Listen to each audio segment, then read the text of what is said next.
this evening. Before we get down to business, on the 14th of June 2017, 72 of our friends and neighbours in the borough died in the Grenfell Tower. This we've made traditional. We'll start our meetings with 72 seconds of silence to mark that occasion.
Thank you, Chair.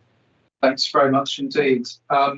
We've got one councillor down. Do we have any apologies? We haven't had any apologies. Okay, so Councillor Benson may possibly be late, but not here at the moment. Otherwise, everybody's here. Does anybody on the committee have any declarations of interest to make? A couple of councillors not on the committee want to make any declarations. They're welcome to chat in the public gallery. Minutes of the previous meeting. Is everybody on the committee content if I can sign the minutes? Yep. Yeah, I will do that.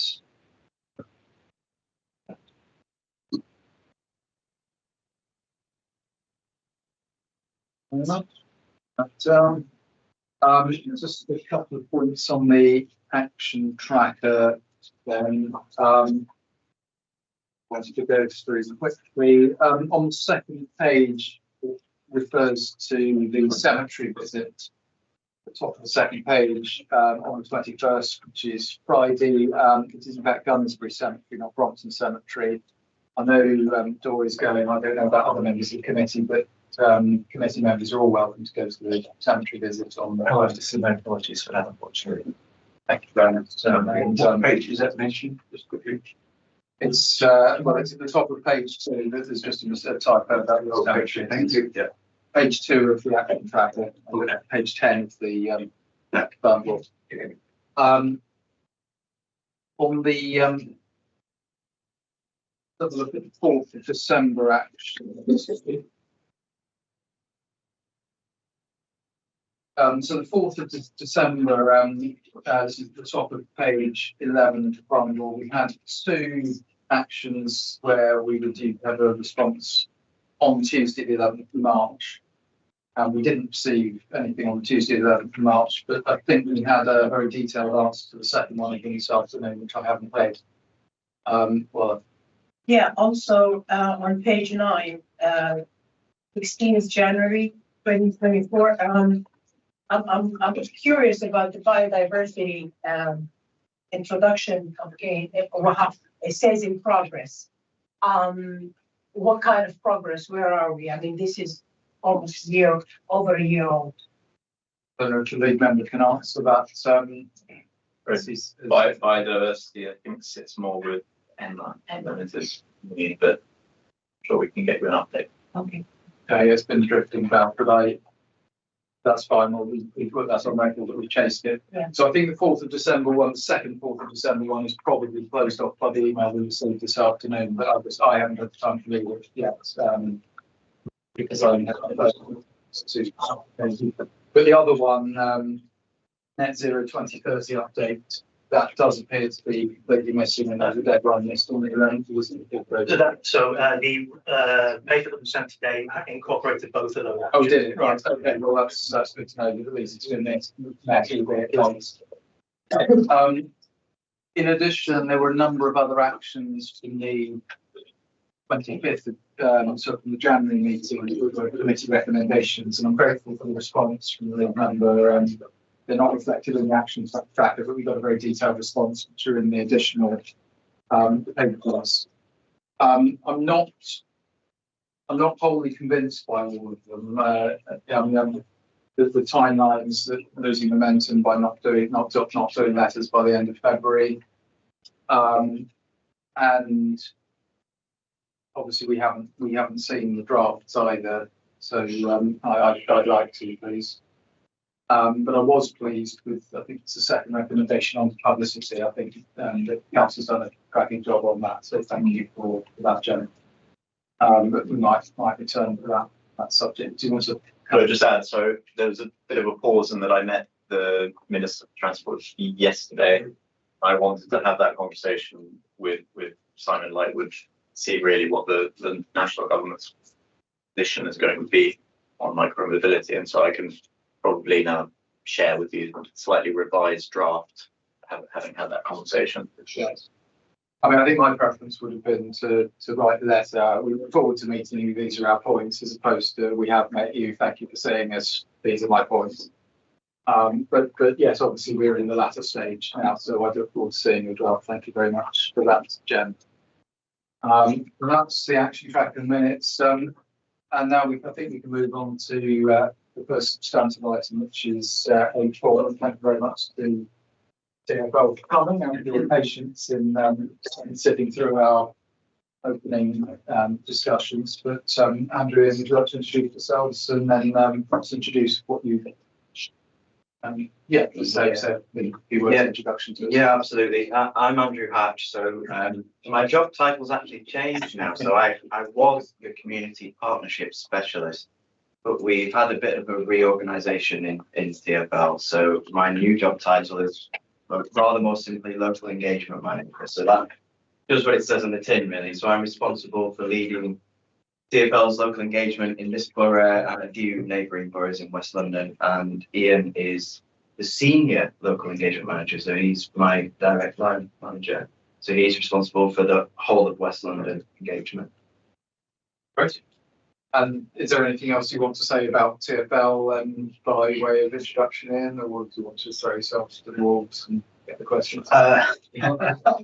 Yeah, I think, well, we're part of our local communities and partnerships team. We sit in our kind of strategy directorate.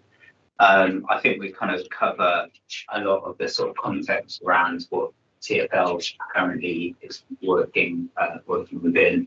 It was kind of good news that we did get a funding settlement a couple of months ago, and then just at the moment we are working hard and talking and in discussion with kind of government around a comprehensive spending review to try and secure that from a longer term funding deal for us. Okay. Thanks very much. Well, I'm sure members of the committee have got lots of questions. I'll go around that way. So I'll start with Rollo. I know she's got. Thank you, Chair. Go around the way. I have two questions. One on page 13, point 3 areas for discussion, and the second point is bus routes. Do we have any stats on the changes that took place and what was their effect on the public? My second question is on page 14, and it goes, it's about the step-free. I'm just curious to know when is the step-free, particularly for South Kensington, going to happen? Well, let's start with the buses. I think to set a bit of context around any changes that we make to the bus network, it all comes back to that conversation with the government that Ian's just mentioned around funding and our need to spend our limited funding smartly. So we have been embarking on this piece of work over the last, let's say, half a decade, just under half a decade, of consolidating bus routes wherever necessary. And the key point is, how can we deploy buses to where they are needed and take them away from places where there's too many buses? So it's about matching capacity to demand. And so we've been doing that across London, including in this borough as well. I've got a list of routes that have undergone some changes in the last 12 months. That was what was requested for this meeting. So this all goes hand in hand with the ways that we're trying to improve buses in general. So that's the vehicles themselves, bus priority. So that's about improving bus journey times and the reliability of buses. And that's all about making buses a more attractive proposition for people. How can we get people to think first about using the bus? Because it's still the cheapest, most accessible form of transport in London. And that's a very important aspect of making ourselves a financially viable party to the government in that wider conversation.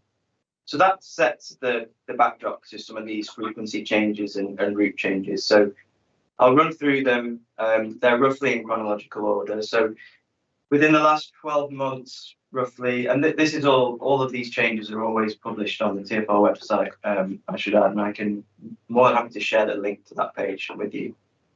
So last summer in late August, we made some changes to routes 94 and 148.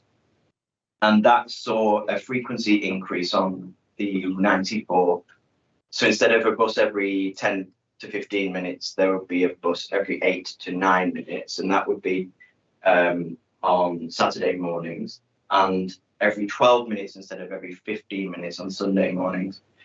And no changes at any other time. This is pretty granular stuff, so I'm more than happy to just send this over if you'd prefer. But that's a really prime example of the level of detail that our bus planning teams look at. You know, how many people are boarding the bus? Where are they going? Are we putting on one too many vehicle? When you think about the cost of running one bus, it's circa $250,000 a year. So it's a very expensive endeavour when you're running too many buses. And nothing riles people up more than seeing empty buses. So we want to avoid that. So we try and hit the sweet spot of getting buses nice and full, but not overcrowded. So that's a really prime example there. We've increased the frequency of that route. At the same time, on Route 148, it shows the other side of it, where the bus would operate every 12 minutes instead of every 10 minutes, Monday to Saturdays during the day.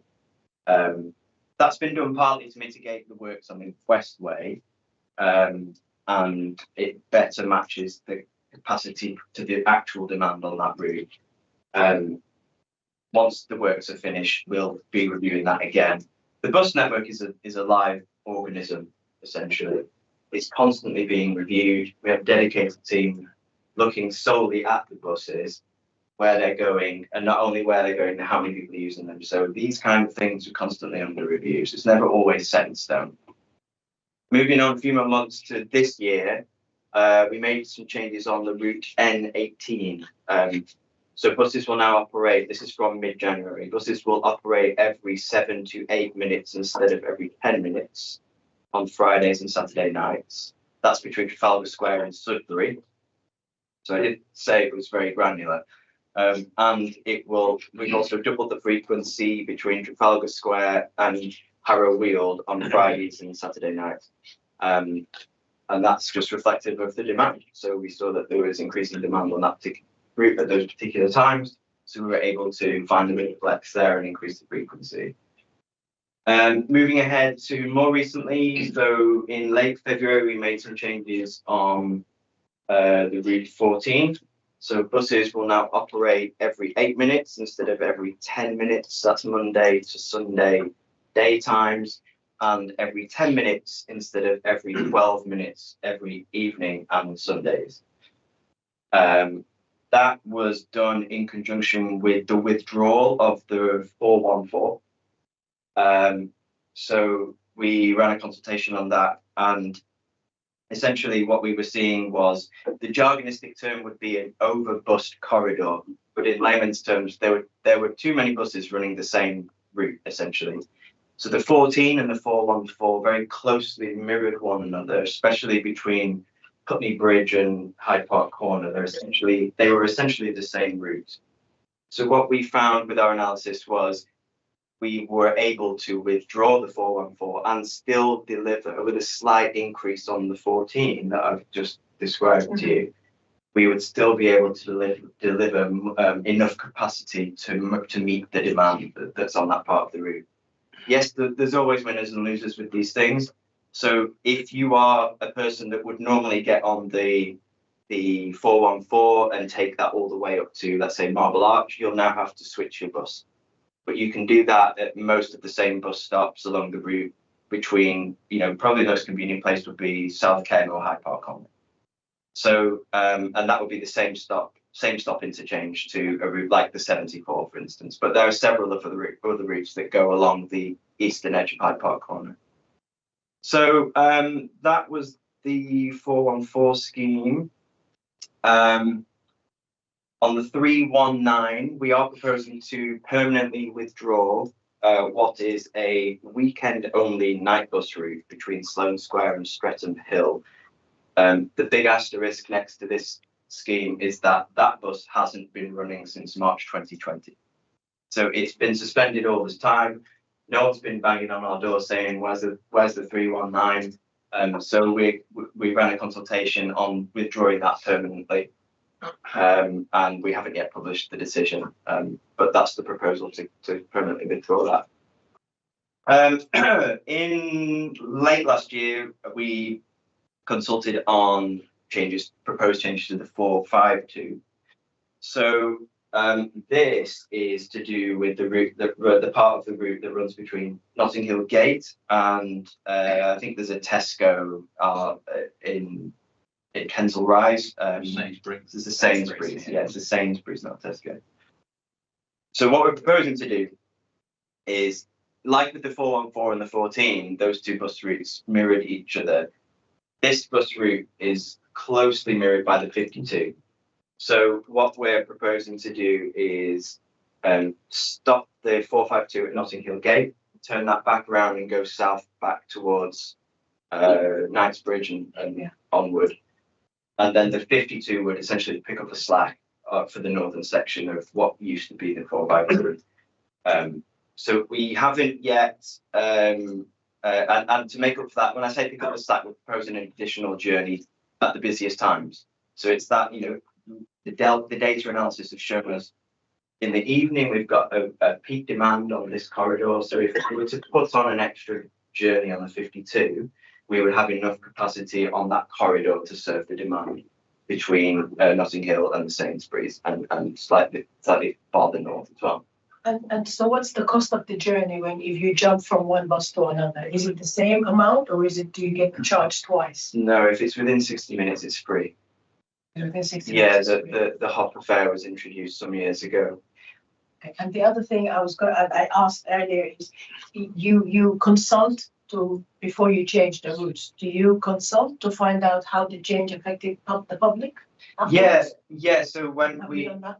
Yeah, so when we are proposing structural changes to a bus route, like with a withdrawal, for example, like this, the 452 or the 414, yes, we are obligated to, and we do consult. So we run at least a 6-week full public consultation exercise. They're publicised very widely online and in the Metro newspaper and on radio adverts if necessary, letter drops, targeted emails, that kind of thing. And yes, we absolutely. That's before, but after the route has been introduced and been used by the public, do you get a feel? Do you understand how the public feel afterwards, or you don't have an idea? You just. No, we absolutely. It's a constantly evolving thing, the bus network. So we try to be as plugged in as possible to people's thoughts and feedback on bus routes. You missed my point. I'm asking, do you ask questions? Do you send the public questionnaires to find out how they feel about the change? Do you know how the public feels about the change? No, there's no formal exercise that we conduct to solicit that feedback. But as I say, our team exists, local communities and partnership exists, and that's just one arm of TfL's outreach. We exist primarily to engage with the likes of yourselves and local stakeholder groups and community groups. And through our daily conversations, we do hear when things are going well and when they're not going so well. And we act as a feedback loop back to the operational side of the business. And just on top as well, I suppose there's that spectrum. Yeah, we pick up through our conversations with the community and boroughs about those type of wants or paths around particular bus routes or where it's perhaps had an impact. We also do quite extensive customer research and survey work as well with existing customers as well to get that data, that qualitative and quantitative data from customers directly as well. Yeah, and there's a slightly more scientific side of the way we analyse how people are using the buses as well. And people vote with their feet. And we can see if buses are not being used, there's a reason for that. So we need to dig deeper into that. So we use technology, and there's a really smart initiative that we have, which is really based on basic human psychology and logic, whereas you only touch onto the bus, but you don't touch off the bus. But what we can see when people use their Oyster card or their bank card to touch on a bus is that typically humans will travel to a place and then back from that place later on. So we can see if they touch on another bus 8 or 9 hours after the morning, we can roughly work out where they're going to and from every day and the patterns that they're taking. Because if they touch into a tube and out of a tube as part of that, then we can build up a whole picture of that person's journeys and the demand. Therefore, we can extrapolate the demand en masse by using that touch in and touch out data. So, if a bus route has changed and it's now less used than it was before, that's a problem for us because we want bums on seats. Because, the opening comments that we made were about our finances. And so it's absolutely not in our interest to introduce bus changes that are not popular because the bus network lives or dies by its popularity. And we're doing a lot of good stuff to try and make it more popular. Thank you. As we're having a detailed discussion about bus routes, rather than go on to step 3, which I know was the second question, I'm just minded to ask if any of the other committee members have any supplementaries on buses specifically. We'll do that. But before I call Dorian, Andrew, did you have anything else to talk about on your bus routes? Because it was a very detailed explanation as you got to the end of it. I think I'm just about at the end of our list of changes we've made. So, Dorian, you had a supplementary on buses. Thanks. Yes, I do like the granularity. I'm especially geeky to appreciate that. You touched, the last one you mentioned was the one that's quite important in my ward, in our area, which is the 52 and the 452. Yeah. And it's quite controversial. And what I was wondering is, now, I can't remember with whom I corresponded, but there seems to be some little difficulty. You can explain it to us. At the moment, there are 12 of the two together, from Nottingham Gate to the further north. There's 12 buses an hour. Statistics I've been presented with. That's half is 452 and half is 52. So if you're going to chop the 452 at Nottingham Gate, I mean, I do understand the underlying thinking, but the worry is that the frequency of getting from Nottingham Gate to even St Charles's Hospital, there, people rely on that bus. That if there's no compensation, because to me the obvious thing to do would be increase the frequency of 52. Now you indicated something might happen, but my question is, why can't you just maybe not increase it to 12 an hour, but why not to 10 an hour, let's say? But the proviso heard there's 2 different operators, but can you coordinate between them? Somebody said 52 is different from 452. Well, I don't know if they're different operators. Yeah, Unfortunately, but yeah, it's difficult to get different operators to dovetail in that way because it's a commercial endeavour for them, and it's all about the bottom line. Essentially, is the black and white of that. But one thing, coming back to your primary point about the concern over the frequency of services, is that we know that we need to run a bus roughly 8 to 9 minutes on that part of the corridor, and that we should be left with that, with just the right amount of capacity after. If we go ahead, we haven't yet published a decision on this, but if we do go ahead, we will have enough capacity to meet the demand on that corridor. And just to reassure you, if it turns out that there is a capacity issue, we'll absolutely revisit this scheme.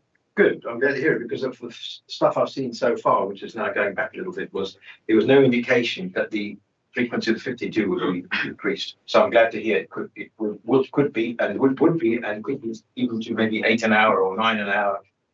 It's, Potentially. I think there's Depending on time of day. in the proposals, there is a proposal to introduce an additional evening peak journey on the 52. So it's not a massive uptick, but I think again that speaks to the passenger numbers that are falling since COVID. It hasn't yet recovered. So that is also the backdrop to a lot of these bus changes is that COVID is still, we're only up to about 88% of pre-COVID levels on buses in terms of demand. So, and that spread across all these routes, it equals, you know, we're still providing pre-COVID levels of capacity where we don't need to. So there's a lot of money that we could save there and still, crucially, and still deliver an adequate service to customers. So you could increase in the future if necessary. 52. I mean, if you chop the 452. Yeah, if it became super popular, absolutely. Look, the bus network, it largely evolved because of development. And you know, where there's development happening around London, the public transport service planning team, they're absolutely plugged into those proposals. You know, if there's 5,000 units coming up there, 3,000 here, that's going to do something to the way people move in that area. So we need to be cognizant of that. Thank you very much. Any other questions on buses from the committee? Just one from me then. You changed the one you didn't mention, Andrew, the 211, you changed the destination from Waterloo to Battersea Power Station, which I was quite concerned about because I thought Waterloo was quite a useful destination, final destination for a bus, and I was less convinced about Battersea Power Station. Using all that clever modelling that you've got, how has it actually gone? We're several months on from that change now. What's the result been? Yeah, so in terms of the data, we don't have that yet, and that's because of the cyber attack that we suffered last year. We normally get our data, our Oyster data for buses once a year in a big batch, but it hasn't come through yet, and we are waiting to get that for the last 12 months. So that will incorporate some of the time since April 23 when that change was made. But yeah, we are absolutely sensitive to the concerns of especially the hospitals that were on the previous 11 corridor. I'm talking to two. The 211, apologies. Yeah. I think the hospitals still are. I think that maybe just might be. I think they're still on it. It's the destination. It's the National Rail Station. It used to be. It's so I've met with the hospitals on several occasions to talk about this, and yeah, the issue they have is they've got a lot of specialist units there. So a lot of their patients travel to London from outside London, getting off the train at Waterloo, and they used to just jump on one bus and get straight to the hospital. Either with Victoria or Waterloo, both of which now operate. Yeah, precisely. So now it involves a change. And yes, as Councillor Idris raised, it's no longer at cost, but we know that that's not the concern. It's about, the urgency sometimes of appointments, the stress of missing an appointment, etc. So we are still having conversations with the hospitals. We do need to see the data to see how well used or not the buses have been since those changes were made. And crucially, in the meantime, one can still travel by bus from Victoria or Waterloo to those destinations. It's just now it involves change. And we, especially in central London, the buses are very accessible. I think well over 90% of all bus stops are accessible now by boarding RAM, and that the bit that we're missing just from achieving 100% is purely essentially in Bexley Heath. So like in the central London, if you're in a wheelchair or you have accessibility requirements, you can get on the bus. So that's the situation for now. As I said before, there's always winners and losers with changes to the bus network. This was a case where there were conditions attached to the government's funding deal at the time. We were charged with the task of making savings. This was part of a wider central London bus review. And we were providing too many buses on this corridor in over and above what the actual demand is. So that was, the hospitals were taken into account, but there's thousands of people that still do use the bus after those changes have gone in. We just don't yet have the last 12 months worth of data, but we will be sharing that. We're meeting again with the hospitals soon. The hospitals are now part of the Exhibition Agricultural Group.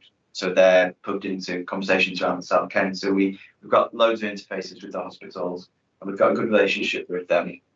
And yeah, as I say, it's not an easy balance to strike because we are responsible ultimately for moving all of London and not just people getting to and from hospitals. But we appreciate, of course, that there is an emotive aspect to a hospital and the need for people to get there as easily as possible. But by the same token, our success is measured on moving the whole of London. So we have to take everyone's needs into account, and it's not always an easy balance to strike. Thanks very much. Well, we'll hold that. Well, we'll re-ask the question next year, and hopefully you've got your data on 211. In the meantime, while they're asked about South Kensington Station and Waller and I awards a BART at South Kensington Station, and I would also like to see full step-free access, including to the Piccadilly line at South Ken. And so, how are you getting on with step-free? Well, step-free is, for us, TfL is the main driver for what's going on at South Ken. And for the benefit of people who might not be up to speed on South Ken, we have proposed to make some quite significant changes to the station. One is station capacity upgrade. So that would see us making wholesale changes to the ticket area, moving the ticket barriers, and reopening up the eastbound platform. So it's the currently disused platform. So if you're in the middle and you're looking to the north, it's covered in moss and dust. Yeah. We bring that back into use, open up the staircase that leads down there. And by doing so, we would massively tackle the congestion that everyone knows happens on that middle staircase. And it's also a danger issue as well. So that's number one. Number two is we want to deliver success to the district and circle lines to begin with. I'll come on to the Piccadilly line. And the way we can do that is by, well, we need money to do that. And it's very, very expensive to make stations in central London locations step-free. With the first wave of the step-free programme, all the low-hanging fruit has already been picked. So what I mean by that is all the easier to-dos, the cheaper to-dos, quicker to-dos have all been done. So now we're left with the trickier to-dos and more expensive. So South Kensington is obviously one of them. Pre-COVID, I think there were over 34 million visitors through that station per year. So it's, given it's not a major interchange, that is a huge figure. So it's not the best welcome to what is, a world-renowned cultural quarter, and we know that. We want to address that. So we need to make it step-free. So that for us was a non-negotiable. So we've entered into a partnership with a developer called Native Land, and they have developed a scheme to make changes to the station, some of the retail units around the station as well, and build some new homes, 50 new homes. Just over a third of those are planned to be affordable homes, and new restaurants, retail units, etc. And that all will come together to provide the funding that we need to deliver step-free access. There isn't one without the other, unfortunately. That's the proposal. In that first wave of the proposal, the Piccadilly line step-free access wasn't a part of it officially, but we did always safeguard the possibility of that. And what we mean by safeguard is from an engineering point of view, we didn't design out the existing infrastructure that will lend itself one day to becoming a lift down to the Piccadilly line. So what we've done in very recent talks is we've brought the Piccadilly line aspect into the scope of the scheme. It probably won't be delivered as one of the initial stages, but it will be. We are now looking at how we can fund that as part of this whole thing. Whereas before it was a longer term aspiration, now it's a bit more concrete than that. There's no design for that yet, so I've got nothing in the way of details to share. Where we are on delivering this thing, this beast, is we got planning permission granted, planning consent at the end of 2023. So at some point before December 2026, we have to get going, have to get spades in the ground. We're now at the stage where we need to find a way to fund it. So we're having conversations with the borough, with the government, And of course, the development will pay a large chunk of the cost of delivering the whole project. But this also feeds into that conversation that we're going to be having with the government around the comprehensive spending review as well. So we need to make schemes, when we're putting forward a scheme to our own board and therefore to the government as an ask of them, we need to look like we can deliver it, it's viable. So if we can increase the viability of the scheme by having contributions from other parties, so that's why it's absolutely crucial that we've got the support of the Exhibition Road Cultural Group, for instance, and we've got, it would be absolutely crucial for us to get the support of the Royal Borough as well. So if we can make all those moving parts come together, we will be able to deliver that, and work should begin in 2026. Thank you very much. And Dory, I know you also had a step-free question, different stations. So why don't you go ahead? Yes, do you mind if I ask a supplementary on something else that Andrew said before? No, I'd like you to go on to. Well, I'll do the step-free first. Step-free, please. But I'd like to ask this. And we'll come back to buses later on. So Pardon? we'll come back to buses later. So if you Okay, need fine, to- that's fine. I need to move. Yeah, that's fine. It's just the other one that's big in this borough, at least in, well, is Ladbroke Grove. So where are we with that? Because I know there's a lot of discussions. At least in the public. Yeah, absolutely. Our target is to make, I'm absolutely going to speak about Ladbroke Grove, but I think I should just set the context around step 3 in general to begin with. Our target is to make 50% of the tube step 3 by 2030. We're only at the moment just over a third. We've got 92 tube stations that are step 3. The whole of the Elizabeth line is step 3, and there are 60 step 3 overground stations. So it's not too bad. It's certainly better than it was when it was built in the Victorian era, but we've still got a long way to go. 50% by 2030 is what we're aiming for. So we don't have any prejudice. We want to make everywhere step 3. Full stop. The caveat with that is, of course, funding. Ladbroke Grove, as I said, we've picked all the low-hanging fruit. Ladbroke Grove is not low-hanging. It would be very tricky from an engineering point of view in terms of, I think there's a bit of land take that would be required, and I think it straddles part of the road and it's a slight angle. So we think there is a feasible way of doing it, but it would be well in excess of 30 million to deliver that. We would absolutely love to reopen the discussion with the Royal Borough if there's any prospect of a contribution, a financial contribution from the borough. Previously, the Royal Borough has very kindly offered in the order of 7.5 million towards that. I think we would now need to look at north of that figure, given the cost of delivering step 3 to that station. That doesn't need to necessarily come from our BKC coffers. It could come from a development, section 106 or some other funding stream. I'm sure there's some financial wizardry that could be achieved there. It's way above my head, but it's absolutely a site that we know is key for the borough, given its location and its importance to the community. So the message is, if the borough is serious, then let's have that conversation. Thank you very much. Any other step 3 type questions? Toby. A quick question. Well, we'll call Of course. Toby. I'm going to call Sorry. Toby first, and I'll go back to you. Thank you, Chair. It's just to supplement that. What about surrounding tube stations? Because at the moment we have, obviously, Port Vale is a big, I mean, I'm ward councillor for that area, Cole. And but none of the feeder stations for Port Vale have step-free access, I understand it. What about Notting Hill Gate? What about, I mean, Westbourne's in Westminster, obviously, but what about, are they all going to be such a big ask? Notting Hill Gate is a unique case because there was the possibility of delivering, now I can't remember if it's westbound or eastbound, whichever is underneath Newcombe House. Westbound, I think. So that's westbound, great.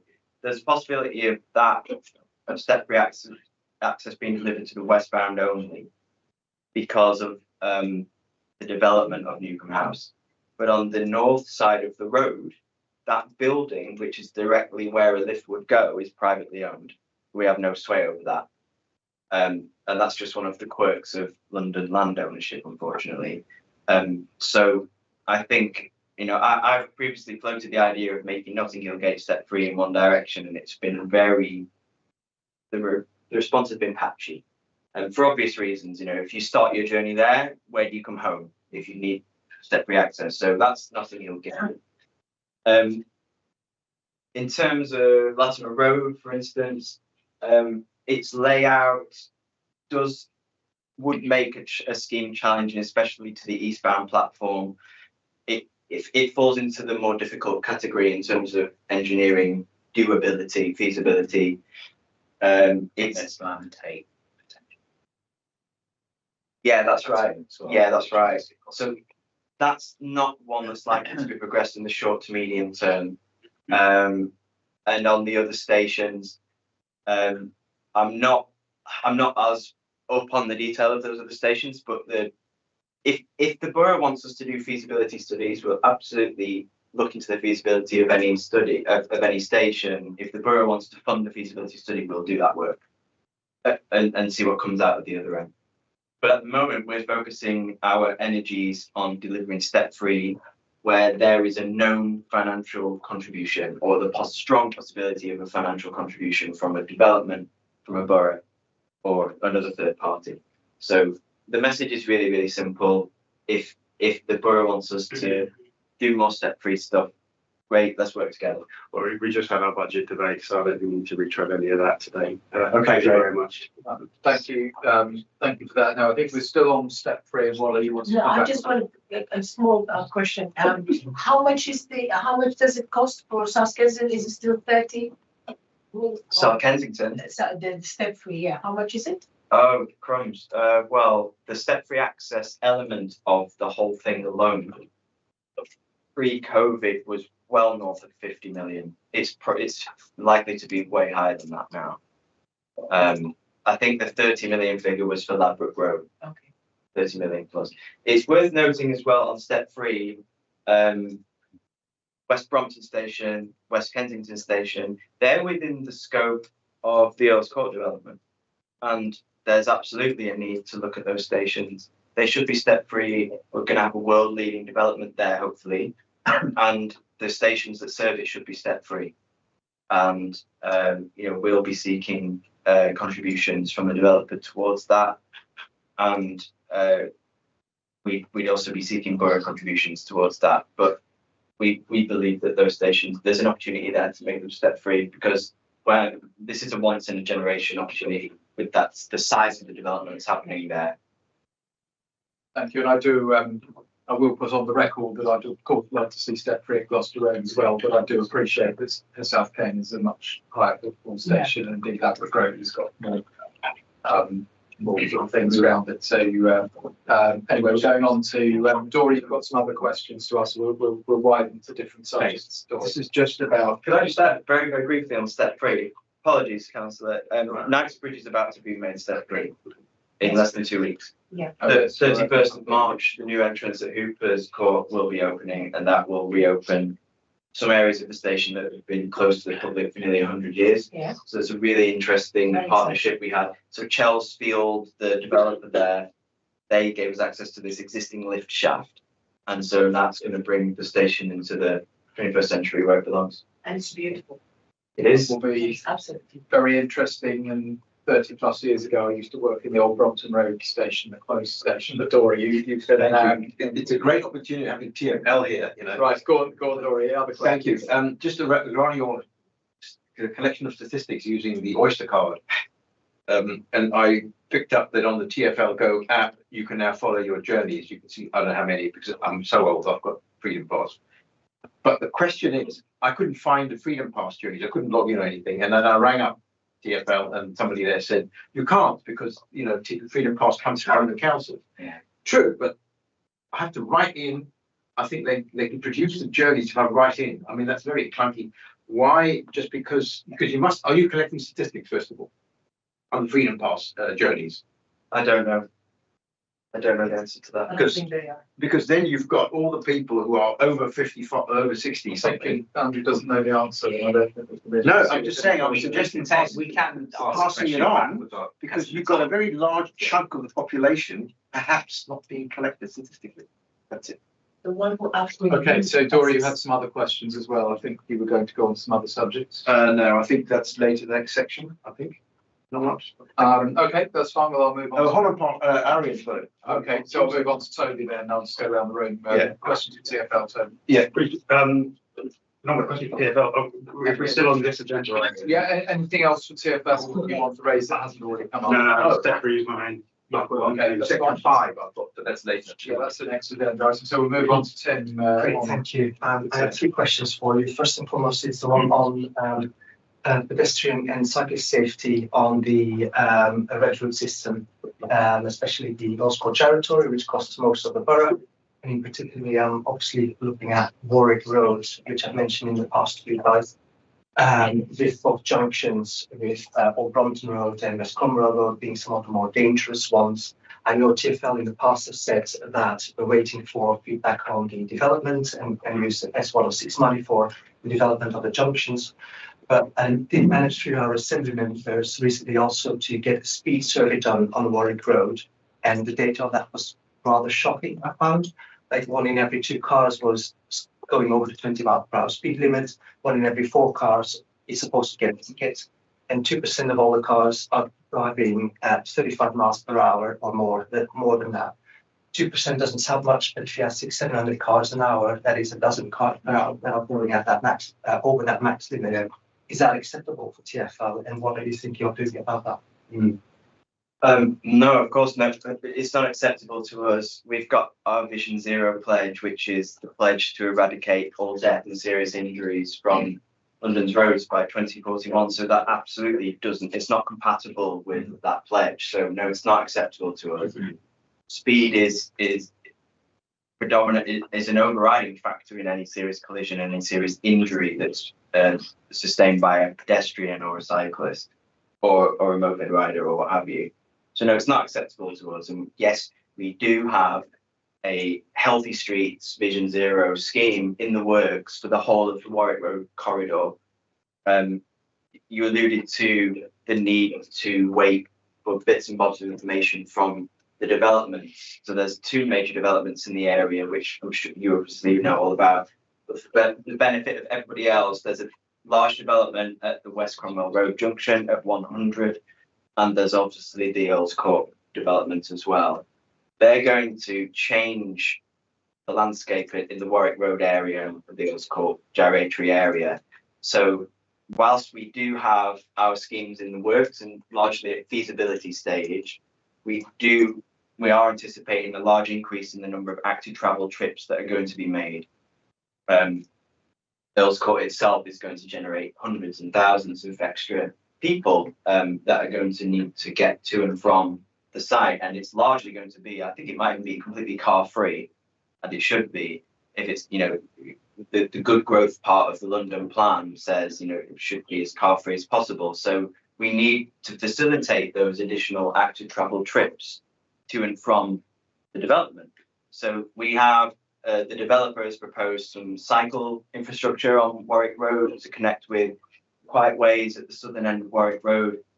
We've got a scheme at the junction of Old Brompton Road and Warwick Road, and that's part of that is to mitigate the construction traffic that's anticipated in future years, but also there's improvements that can be made there to the pedestrian experience and the safety aspect. So we've got a scheme there. We're looking at a speed reduction scheme on part of the Healthy Streets scheme on Warwick Road, Finborough Road corridor is to do with reducing speeds. How can we calm speeds, discourage high speeds? Because at the moment, and maybe because it's a one-way system, it almost feels, especially when you get a green light as a motorist, almost like a drag circuit, because you got all this clear road in front of you and people really put their foot down. And as a pedestrian, it feels really ropey. So that's something that we want to address. We want to improve the cyclist experience there as well. And that is crucial to do because thousands of additional cycle journeys are forecast in the transport assessment for the Earls Court development. So that speed survey is absolutely not acceptable and not compatible with the future of travel in the area. So we're looking at that, and we're also, of course, looking at the big Tesco junction, which is, you know, the West Cromwell Road junction, and that will predominantly focus on the experience of crossing that junction and as a cyclist or a pedestrian. So those three elements, the junction at the top, junction at the bottom, and the corridor in between, are all on the programme. They're all being looked at and worked on. It is, to an extent, a chicken and egg situation, because what we don't want to do is go ahead and spend our limited money building something that then has to be altered, or at worst case ripped out, because the ECDC have changed what they're delivering, or what's being delivered at 100 is being changed. So then we have to retrofit what we've already put in. That wouldn't be an acceptable use of public money. So we're working as quickly and as urgently as we can, but we need to wait for the ECDC, especially the ECDC development, to come forward with more detail on what they're going to deliver. I appreciate that, but that's all for the long term. But in the short term, we're still getting a lot of speeding happening. Residents who do not feel safe either at the junctions or across the entire road. Would you consider installing speeding cameras to force cars at the current state to slow down in that area?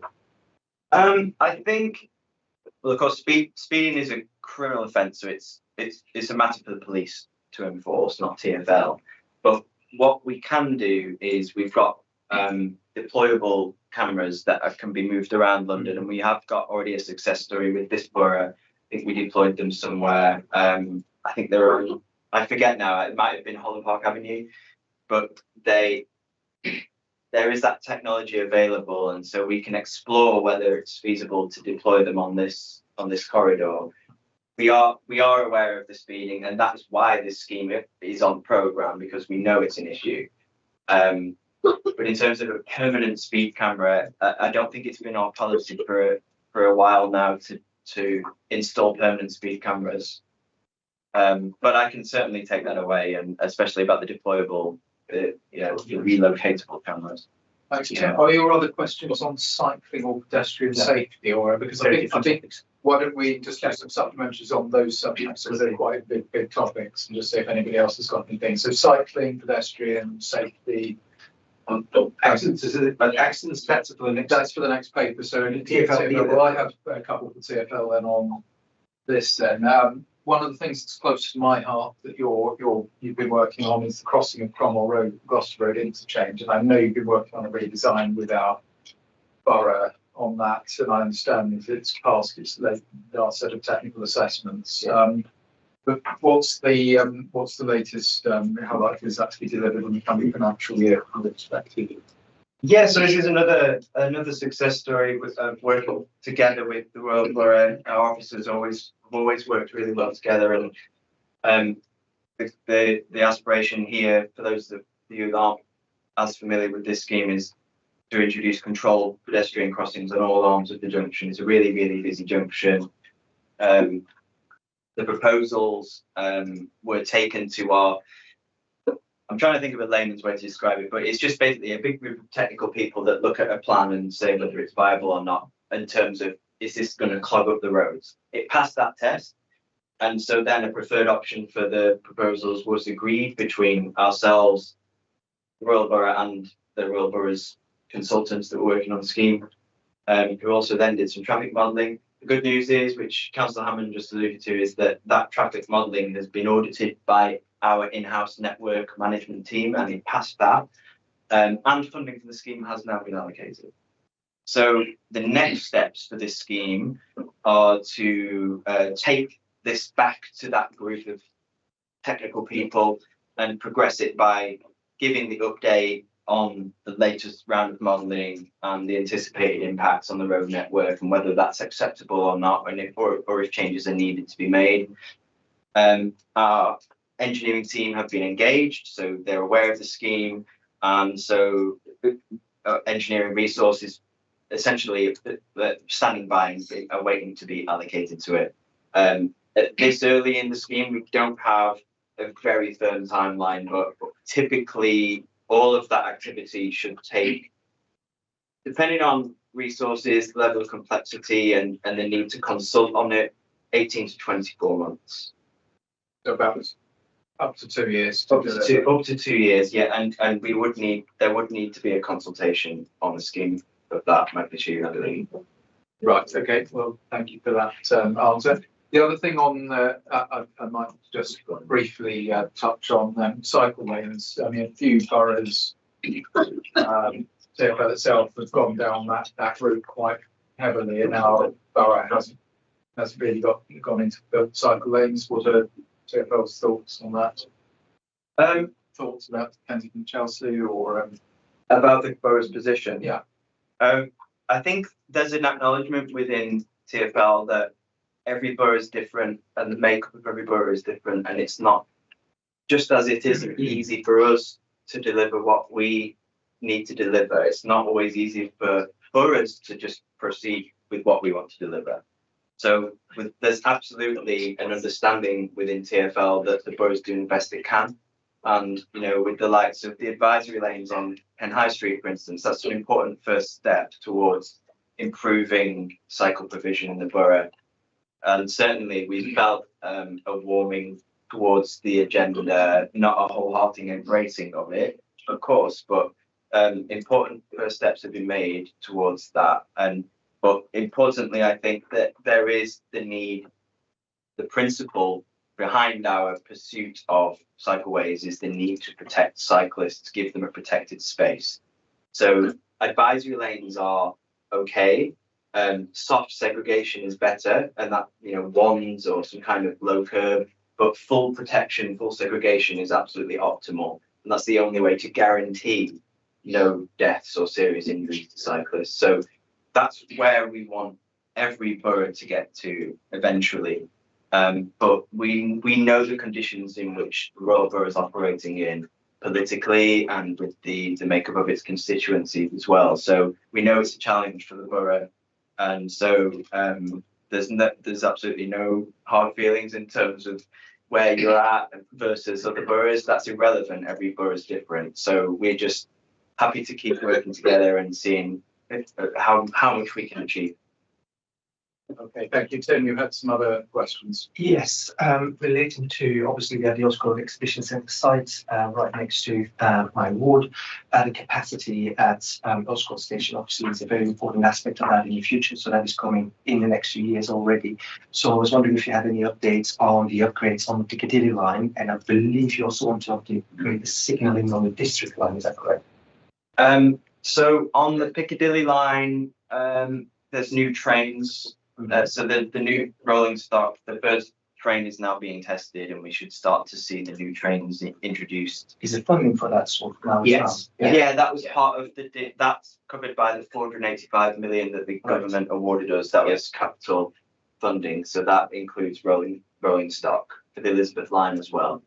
Okay. So yeah, so as Andrew says, yeah, so the first trains over here now being tested.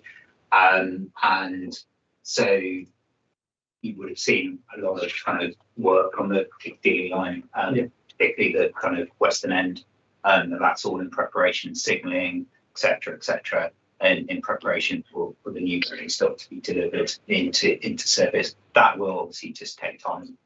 It has to be phased through the kind of implementation. But yeah, we'll start to see new trains on the line from, I think it's from next year, and that will just kind of carry on until the full fleet is kind of in place. But yeah, and your District line, is there? District line is part of our 4 lines modernisation. It's been ongoing. I can't remember the final date for when all the signalling.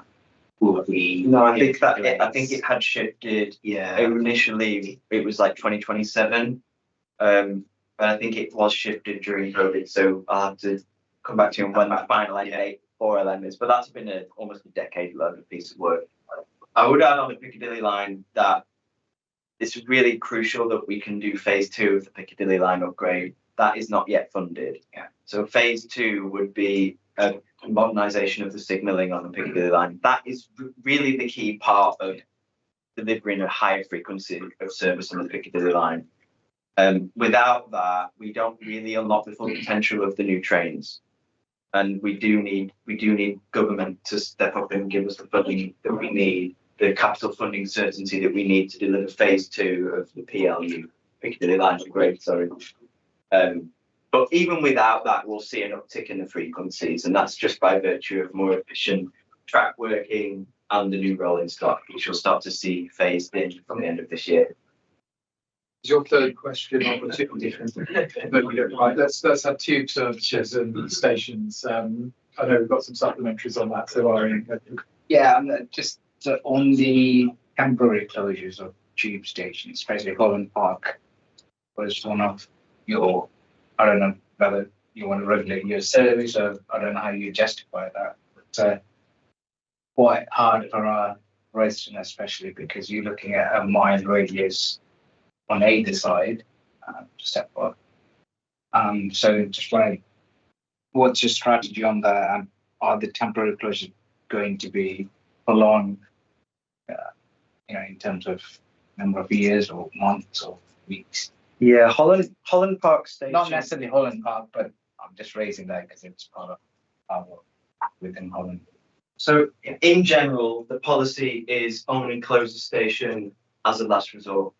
And so like with any business, if it's a shop or if it's a library or if it's a tube station, if people call in sick and there's not enough people to safely operate that business, you have to close it.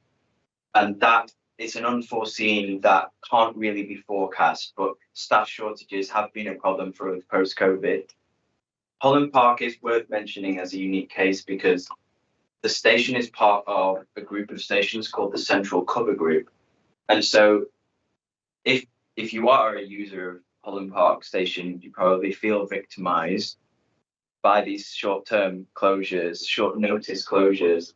And that's essentially because in a roundabout way, you are being victimized, and I'll explain what I mean by that. So Holland Park Station is part of this Central Cover Group of stations. That includes Marble Arch, Lancaster Gate, Notting Hill Gate, Queensway, and also Shepherd's Bush. That includes the Overground.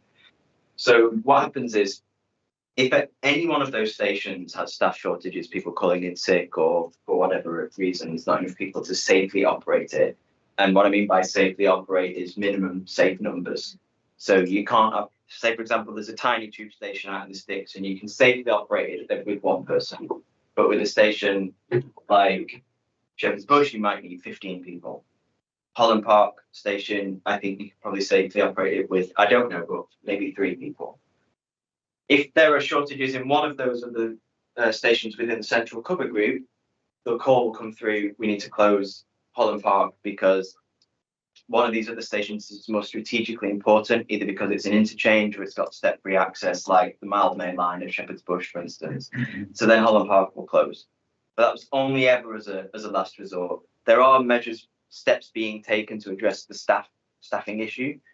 But it's essentially, if there's no other staff available to run one of the busier stations in terms of footfall, and out of those stations, Holland Park ranks dead last in terms of its level of busyness. So the pragmatic decision would be to close the least busy station if you need to.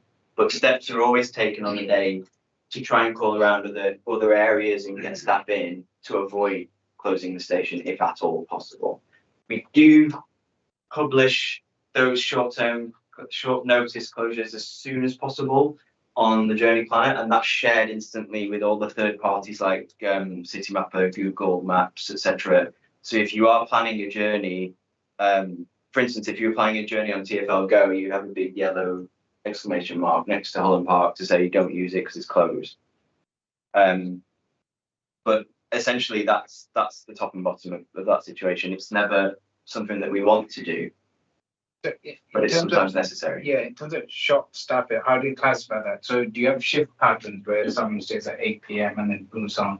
Because when I used Holland Park tube station while I was going to the city, it was open, but within 30 minutes it was closed when I was coming back. Is that because the shift change, or is it because the announcement was technically short staff, shortage of staff? So yeah, how do you sort of justify that? It was open half an hour ago, and then it was closed. The announcement was shortage of staff. No, I feel your frustration, but that we are talking about short notice closures, right? So I mean, it's going to happen at short notice. I think the issue here is it might come as a surprise to you as a customer of that station, because the issue might not be at Holland Park. You might have just exited at that station and it looks perfectly fine. Why is it suddenly closed? Because the calls come through from Shepherd's Bush or Queensway or what have you in that group to say we need more staff, otherwise we're going to have to close, potentially impacting 100,000 people versus 1,500 people, 2,000 people at Holland Park. So it's a pragmatic decision, and we know it's not popular when we have to close stations, but sometimes it's a safety necessity to do that. But it might be to do, as you say, probably a number of different reasons why that there's a staff, shortage at that particular or a station within that. Like you say, shift patterns. Someone that would start falling ill or whatever it might be. So that's it could be a number of different things. What about the frequency of the closures of Holland Park? Was that about a year ago? Last time I saw the stats, Holland Park and Lancaster Gate were off the scale by comparison with other tube stations. I mean, I think I can remember Earls Court being closed once for staff shortages, and Hyde Park Hall maybe once or twice I've seen. And but Holland Park, Lancaster Gate, both really frequent. What's it looking like now, a year on when I last saw the stats? I don't have the stats for the last year, but I can get them for you. It'd be quite helpful to see what it's looking like. I do remember obviously that time. I think potentially some strike actions happening as well around that time. Potentially certain obviously staff at those stations potentially taking strike. So it might have been the reason, but as Andrew says, I think the figures over the last year when. Did you want to come back on something there, or Chairman, if I may go back on the cycle lane plus the signalling crossing. You've got you do that, and then Tim's got a third question. Right. I just want to have your comments on the most unpopular cycle scheme that you're going to propose on Holland Park Roundabout. Plus, what are your further future plans? I mean, within the borough, obviously, you have your own sort of consultations and stats and your proposals linking north to south, east to west, where we're in the middle. Just elaborate on both really.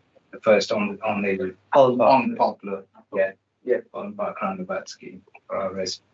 Sure. So Holland Park Roundabout, you may know it as Shepherd's Bush Roundabout, but it's essentially the roundabout that's south of the West Cross route. What we have seen, and this goes alongside a general uptick in cycling in London over the last few years, with record numbers in the last 12 months in particular, is a large number of people are cycling across that roundabout already. And this goes back to Councillor Hammond raised in the fringes just before the meeting started. Once upon a time, we proposed a cycleway along Holland Park Avenue. That's now, I will say in block capitals, we're not proposing that again. So you don't have to worry about that. Good. But as part of that, we were proposing to try and convey cyclists safely across that roundabout, because it's a hugely intimidating place to cycle. And this isn't us trying to build it and they will come. Cyclists are already there in large numbers. They're already cycling around the existing cycle track, and they're already cycling in the carriageway across Holland Park Roundabout at great peril to their own bodily safety. At the last count that we had done, we're seeing around 1,800 cyclists a day cycling across the roundabout in the carriageway. And that you can add that number again for those that cycle through the subways or around the fringes of the roundabout. So 3,500 people a day cycling across there. It's not an option for us not to protect those people. So I understand the argument and the perception that TfL are trying to force cycling to a place that it doesn't suit, but that's not the case. It's very much we're providing a service to people that are already there. So what we've come up with is this plan to take a bit of the flare lane out of the southern edge of the roundabout and give that to cyclists. That's all been modelled by our network performance team, and there's no congestion forecast. In fact, I think during the morning peak, there's a slight improvement in journey times, and that's all published in the consultation report. And what this allows us to do is build a protected cycle lane across the bottom edge of the roundabout, asterisk there. We were intending to go right across the middle, but we found that there's this massive Thames water thing there, which means we can't do that. So we have to go around the bottom edge of it. And it will enable us to convey cyclists across there and join up with the cycle lane that's going to go in on Shepherd Bush Green. So this is all to do with our mode shift targets, 80% of all journeys that we want to be made by 2040 on foot, on a bike, or by public transport.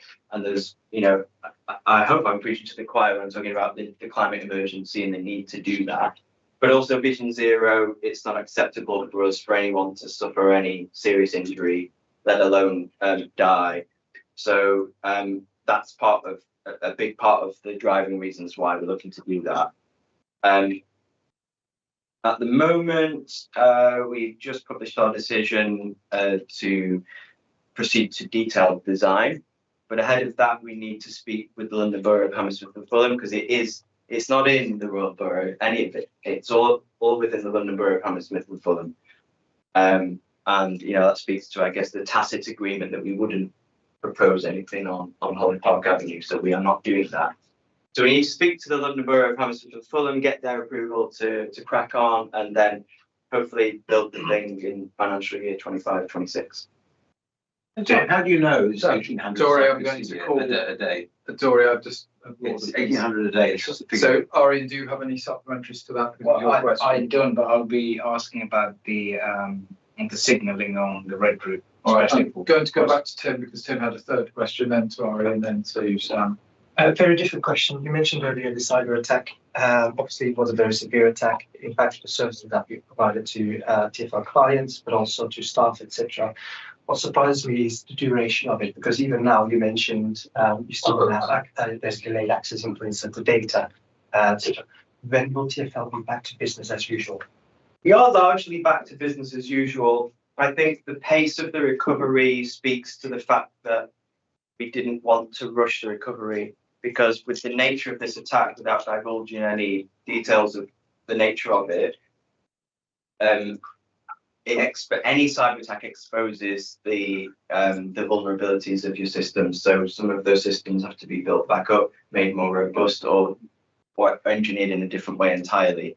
So we do appreciate and share the frustration at the pace of recovery from the attack, especially when it means we can't be armed with the data we need to progress with key pieces of work. So I can only apologise for that, and it speaks to the cautious way that we have to try and recover from that. Yeah, it needs to be done sensitively, carefully. Sure, pass. It Thanks. doesn't happen. Yeah.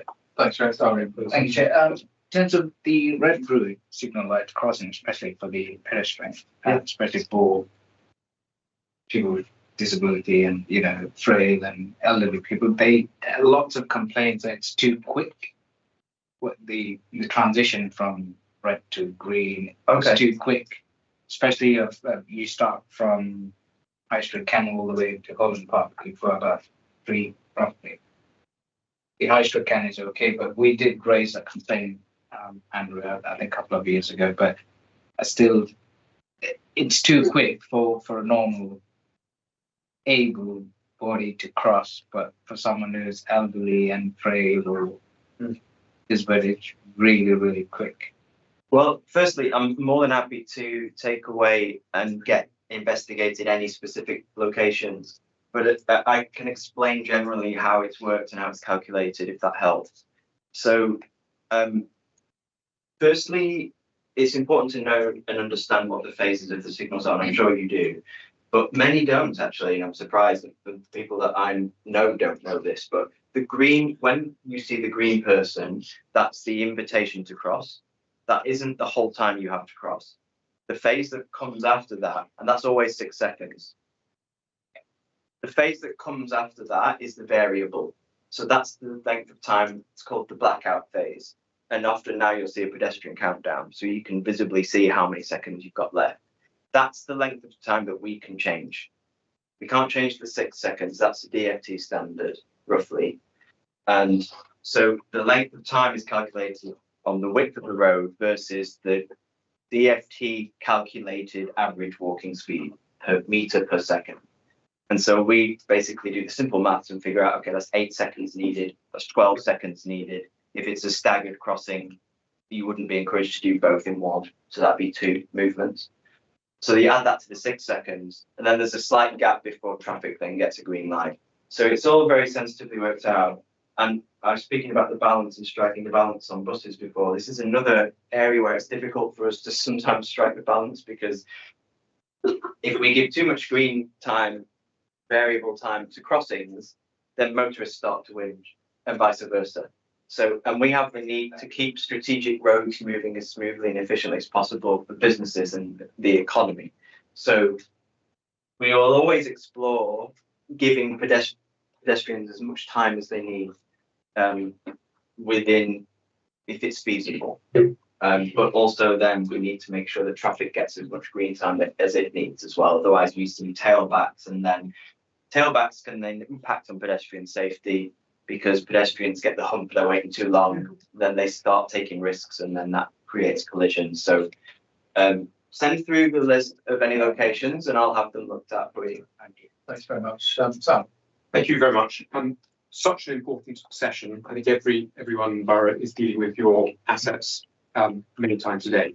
Is there a better way, rather than waiting a year to meet you at this table, that we can write to you when something occurs, and then we can, is that directly to you, or do we go through a particular route? This is a very easy one. Just write me an email. Okay, good, thank you. Well, these other subsequent ones might be easily done by email, or just yes or no in the interest of time, because you've done very well this evening.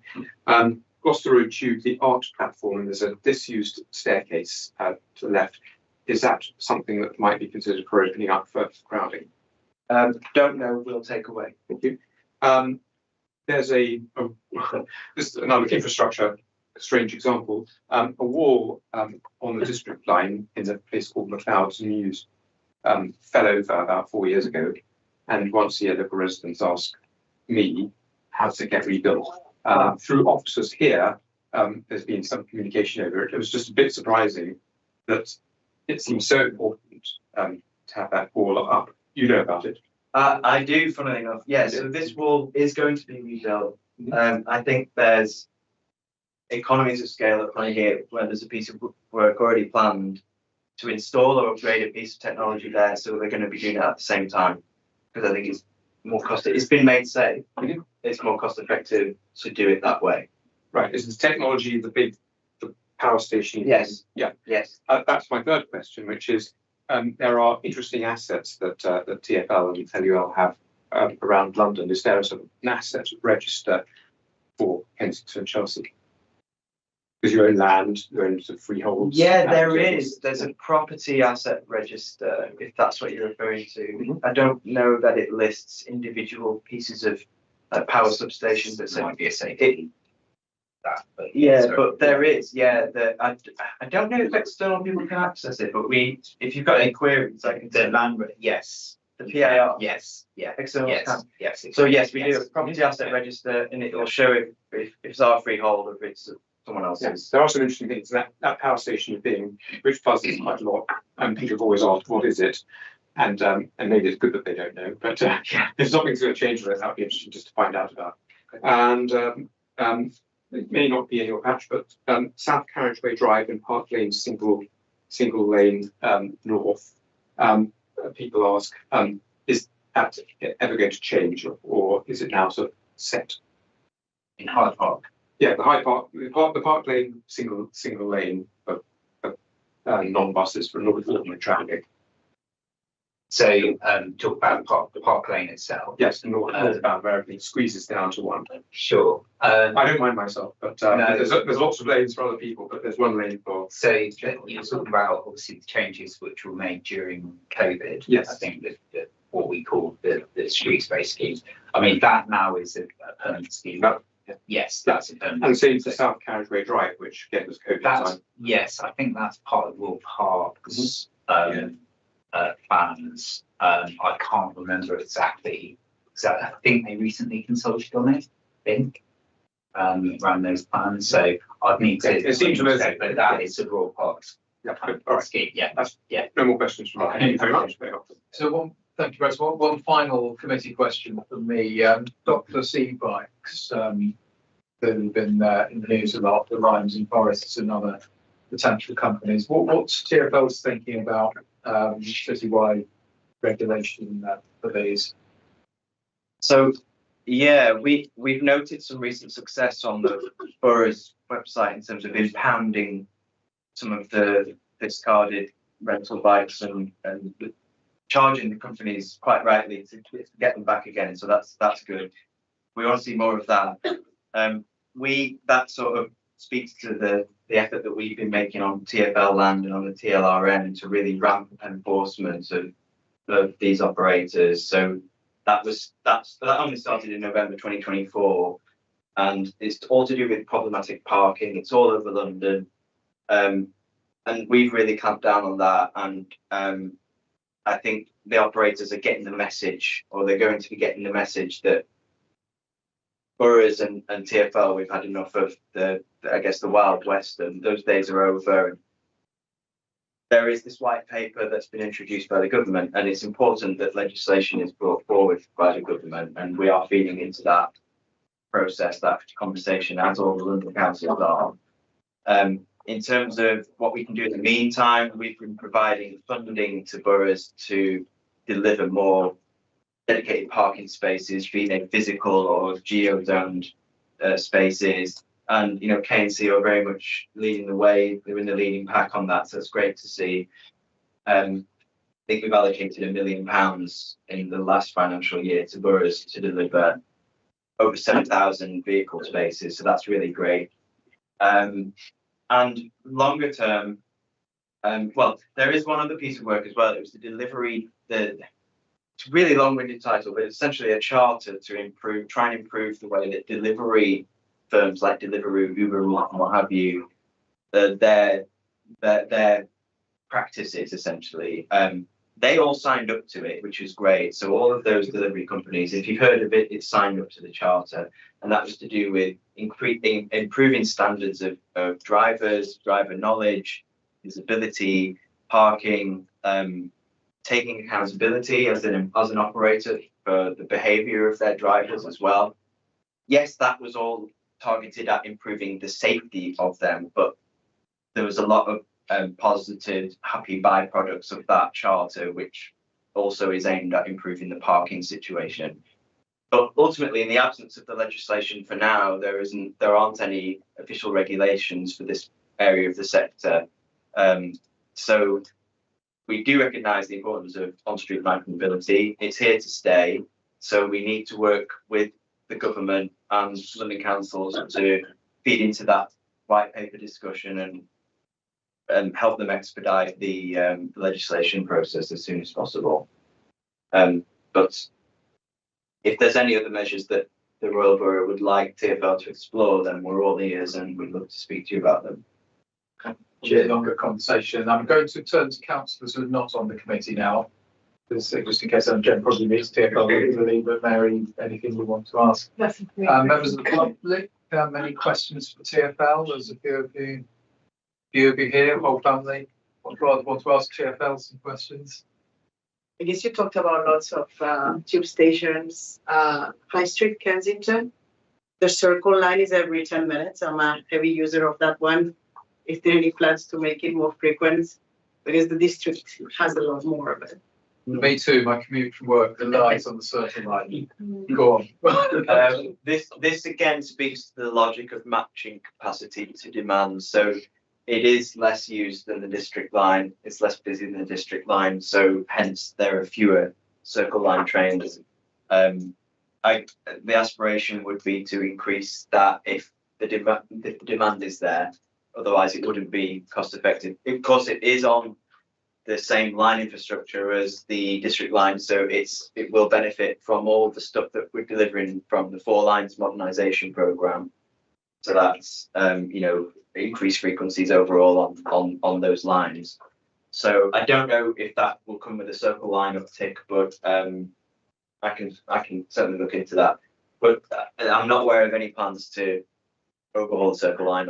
I'm sure you run your numbers. Just Victoria being developed, there's going to be more offices also for kids' schools, there's more of that. Thank you. Probably people are not bothered to wait for Circle Line, they just catch other lines to it. Yeah. Maybe Yeah, it's sure. quick, But some people's commute actually does need the Circle Line. And as it Agreed. happens, if you live across the road and you go to Bayswater, which I'm doing, the Circle Line is the line. So yes, I've been experiencing that first time for a long time since I started this particular job. But anyway, I think enough of that. I just want to say thank you very much, Ian, for coming tonight. It was longer than 45 minutes. That might possibly be the length of the answer on the buses, which was very detailed. That probably added a quarter of an hour to it. So I'll probably also be asked multiple questions than I was anticipating. But thank you so much for coming and spending so much time with us. Very interesting. And you definitely have an invitation back next year as well. Thank you very much indeed. We will move on to our next paper, and thank you again to TfL. And we've got this it's a change of personalities at the top table as we move on to the boroughs, road collision, casualties data.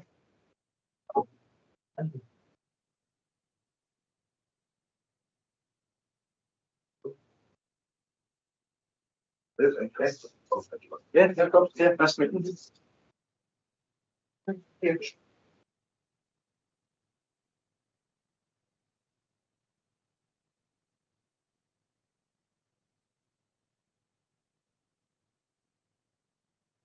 We'll be quicker with the remaining papers because TfL gets you off the table. You can see those.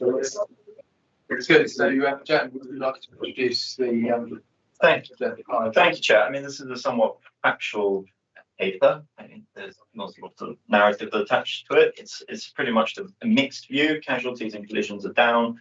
The care salaries are up. The corporate strategy team and the council are doing a deep dive into the figures themselves because they're rightly cause for alarm. We want to make sure that people are safer on the roads of Kensington and Chelsea and they're not finding themselves in hospital or worse. It's a somewhat difficult landscape to really understand. There's been a huge change in the way our roads are used since COVID. You touched upon e-bikes recently. They are, of course, a factor in the way people get around the borough. And what's quite interesting is really that casualties and collisions are down, but the severity of the incidents have gone up. So we really have to understand, given the borough is 20 miles an hour, given the investment in pedestrian crossing safety, and the sort of the spread of accidents and casualties across the borough, what is it that we can do over the next few years to really try and drive those figures down? And looking at other boroughs around London, it's pretty stark that even boroughs further out than us are seeing uplifts in the amount of cycle injuries. That we want to make sure that obviously that Kensington is one of the safest places to visit or to live in. So really, I think it's a slightly technical paper for officers to provide a bit of advice. Thank you, Jen. Mark, anything you want to add by way of introduction? Only to apologise because it's pretty gloomy reading throughout, but I'm glad that Jen mentioned that it was, we are seeing an improvement in the slighter severity injuries at the same time as the more serious injuries seem to be going up. And it is a frustration, I think, for officers to trying to understand why that is happening. When we drill down into the data that police collect about individual casualties, individual collisions, it really is very sketchy in a lot of places. So it's very easy to sort of slip into a hypothesis and kind of conjecture and not really have to be sure. And also, I think we are trying to improve, as you know from in your own ward. There's a few junctions where we're currently on site right now. We think we can know enough about individual junctions to make them safe as they are, but it is quite slow work, and they are only a small. The injuries are just a very wide area. If we just had 5 or 6 junctions to deal with, we could come up with a plan. So I think that's kind of why we're suggesting that actually sort of kind of modest enough to say we don't know what's caused. So we want a little bit of help to try and understand if there's anything unusual in KSD. Definitely after a long time of the trend following where it needed to be to hit the long-term targets, since COVID and even just before COVID, we've used them the wrong way a little bit, and we need to understand why that is. Very much from the start, my name. So Yes, sir. Only one question that's comment exactly on that. Right. I see the most cycling activity that could cause an accident is food delivery cyclists who are in a big hurry, and there's obviously a lot more of them since COVID. And they 99% have no lights on their bike, and they wear, usually one company has given them reflective, but most of them just wear dark clothes, and it's pretty difficult to see. And I wonder whether you think that could be a reason, and if it is a potential reason, what can a borough do about it? I mean, that's a really prime example of the kind of speculation and hypothesis, because I see that a lot too. And I'm really pleased actually that since I was last here, there has been a bit of work, there has been a bit of progress. We had emails about it just this week, where TfL and I think London councils have commissioned some work to really examine the issues around delivery, right? But what we don't know at the moment is how far that increase in cycling vision, 50% increase since before COVID. We don't even know how many of those were couriers. And beyond that, we know, if we look into the details enough, you can see what proportion of all the collisions involving cyclists were at night. But of course, information on whether they had lights on or not is just not there. It's really frustrating. So it will record whether they were wearing a helmet or not, which might tell you something about how likely they would be to be injured. But as for causation, the light thing is just not there. So I think there is something for us to do to try and get better. It would be so much easier for our officers in boroughs and at TfL if we had information about that kind of stuff collected by the police, and if it was accurate and reliable. you want to carry on around the road, Ryan? Thanks, Chair. I know we spoke about this, Mark. In terms of the collisions, the data that you get do not actually give you the context or who's at fault. That's something that is there where is there a mechanism where we can get those stats? Because I understand, I think we spoke about this last time. Yeah, because the context is quite important. I mean, you could have a cycle collision with a car, but cyclists could be on the wrong route. Just jump the signal. So if you go down into the detail of an individual collision, you can explore what was recorded, and there are kind of various codes that they use. So it won't ever say this collision happened because the cyclist was at fault or the pedestrian or the driver, but it will say what the so-called causation factors were, and there could be causation factors on both parties or multiple parties, but all failure to slow down, failure to look, those kinds of things. But that's the police making that. That's not with the best will in the world, that's not a considered outcome after a lengthy process of investigation, except where you're talking about fatalities, where there is obviously a detailed examination of foreigners and so on. So for the 125 ASIs, or the majority of those, the 122 of those that weren't paid for, at best we would be able to see what the contributory factors would be deemed to be by the offending officer, but it won't say in the end it was the personal fault. I agree with the assumption. Let's say there's a collision between a cyclist and a car. The assumption is that the car would be at fault. Well, that's not. I mean, in some countries that is kind of the law, the presumption of guilt, but that's not the case in the UK. But if you're talking about what would most people assume, we wouldn't assume anything. We are really just trying to see is it that people are failing to give way? Is it that they're approaching a junction too fast? Is it the sight lines aren't good enough? All those things. When you decide that there's a problem at a particular junction, you can do your site inspections and look and try and make it as safe as it can be within reason. But we'll never really know what happened in those collisions that have been reviewed. So just to supplement, so the source for TfL is purely from Met Police. Yeah, and that can either be because the police have attended the scene, or because an individual involved in the collision has gone and sort of self-reported it. Well, and if it's not reported to the police, that stat won't come into our. Yeah, so there'll be a lot of people getting injured, getting very slightly injured who won't report it, and so that we won't have visibility of that, just like we don't have visibility of the collisions that where it's damage only to the vehicle and the bike, and if no one, we only deal with injuries, and they have to be reported by someone, either the police or one of the parties involved. Thanks very much, Tim. 2 questions. As you heard from my previous questioning, you might have 20-mile-per-hour roads in the borough. That doesn't mean that people are holding themselves to that speed limit. On those junctions that are borough managed, do you also do speed service to see what the amount of speeding is at those junctions, if there is a potential correlation with the KSIs there?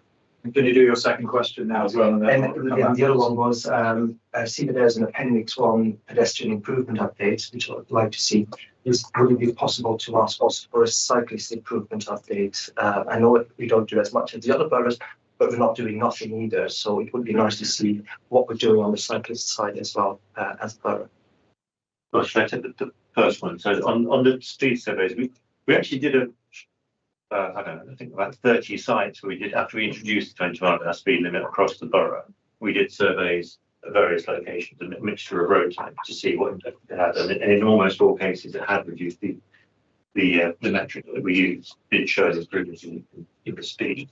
But if you're asking about that particular junctions where we know there's a collision problem, generally it's not, I mean, you wouldn't normally do measure the speed right at the junction, but you might well measure the speed on the approach, yes, to say, was it going faster than you would like there?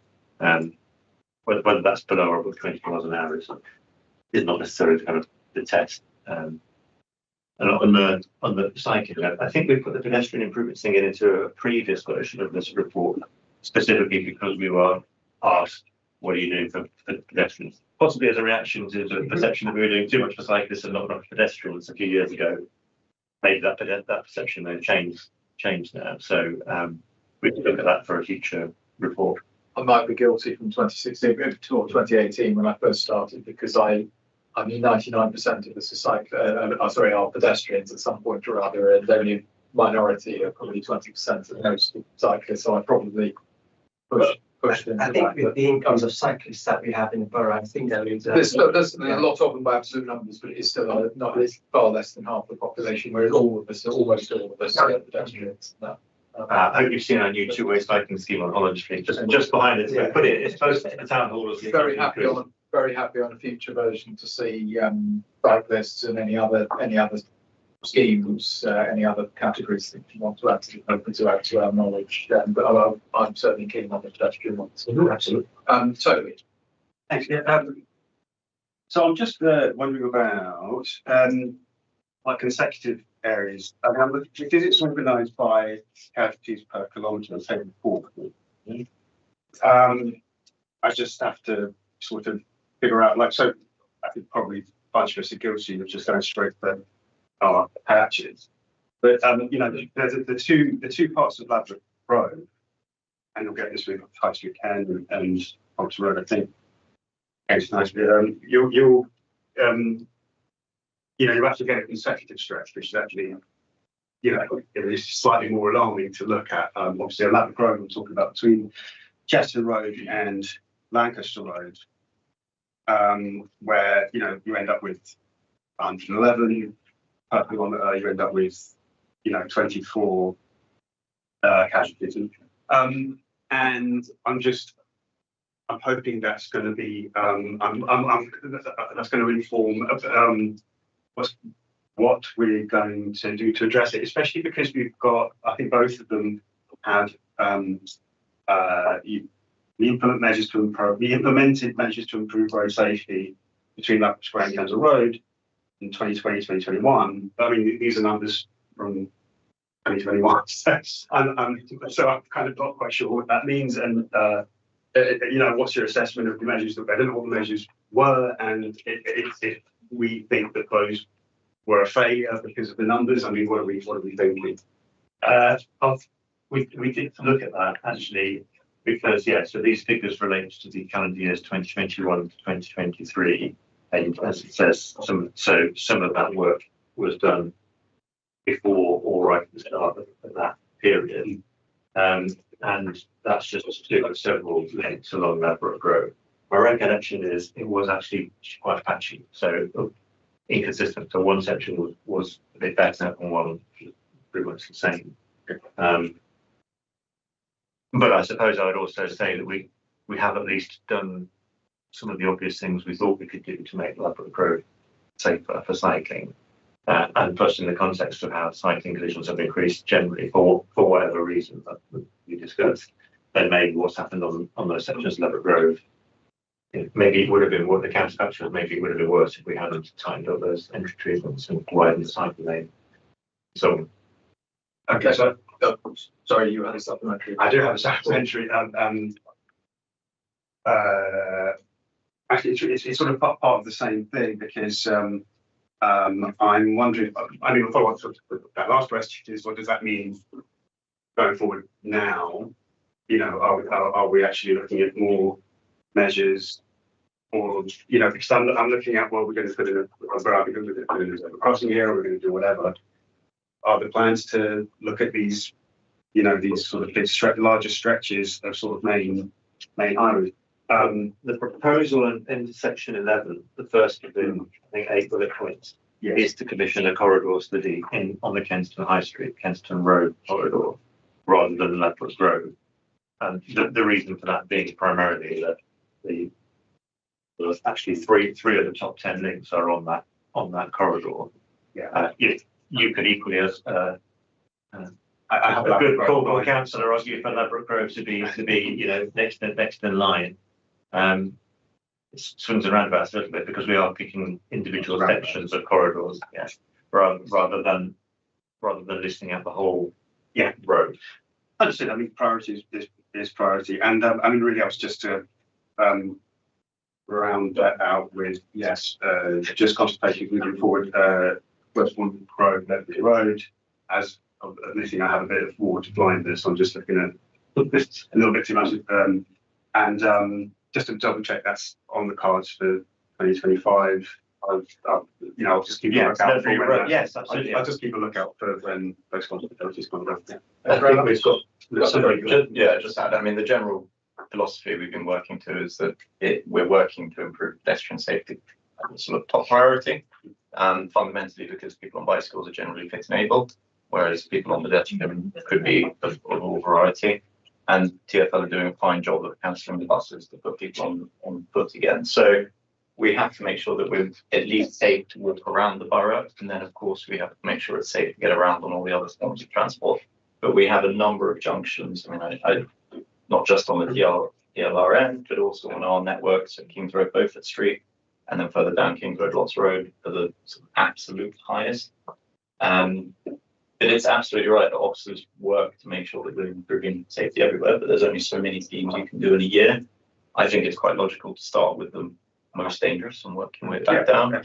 But the challenge that the data is presenting to us is that on statistics, it appears that you should be targeting whatever it may be, pedestrian